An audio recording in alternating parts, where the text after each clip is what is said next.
বন্ধুরা, নতুন একটা জায়গায় নতুন শহরে চলে এসেছি প্রয়োজনে। কেমন লাগতেছে জানাবেন।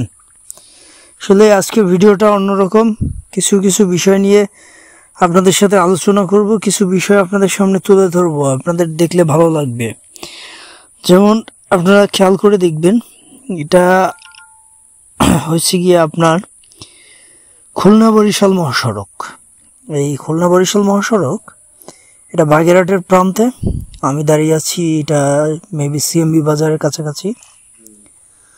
তো এইটা কিন্তু খুবই চমৎকার একটা পরিবেশ।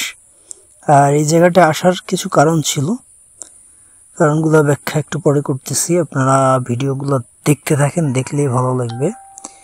জায়গাটা আসলে অসাধারণ ছিল। গাড়ির চাপ সব দিক দিয়ে অনেক বেশি ছিল, তাও নয়। আমার উদ্দেশ্য ছিল, আমি এর পরের ভিডিওতে আমার উদ্দেশ্যটা নিয়ে কথা বলবো। আপনাদের শুধু এই ব্লগটা দেখাচ্ছি, আপনারা দেখেন। এখানে একটা সুন্দর একটা জায়গায়, সুন্দর একটা প্লেসে দাঁড়িয়ে কিছুটা সময় উপভোগ করলাম। আসলেই সুন্দর, পরিবেশটা দেখার মতো ছিল।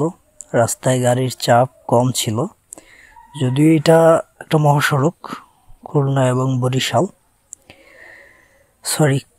খুলনা এবং বরিশাল। পাশাপাশি এখানে আরো কতগুলো জেলা কানেক্টিভিটি করেছে, ঝালকাঠি, পিরোজপুর, বাগেরহাট। এই জেলাগুলো এই মহাসড়কটাকে কানেক্টিভিটি আরো স্ট্রং করে দিয়েছে। খেয়াল করলে দেখবেন মহাসড়কটা কিন্তু আসলেই দৃষ্টিনন্দন।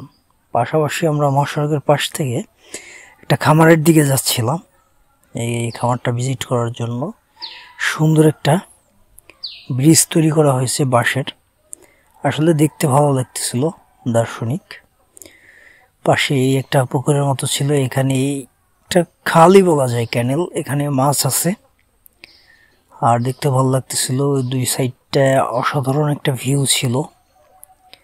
আপনার কাছে ভালো লাগতে বাধ্য হবে যে এই প্রকৃতির এই যে অপরূপ নিদর্শন, এটা দেখার পরে আমরা আবার একটা শহরের ভিতর চলে আসলাম। শহর সবসময় শহরের মতোই, এটাকে গ্রামের সাথে ডিভাইডেড করা যাবে না। আবার গ্রাম সবসময় গ্রামের মতো করেই, দুটা দুই রকম।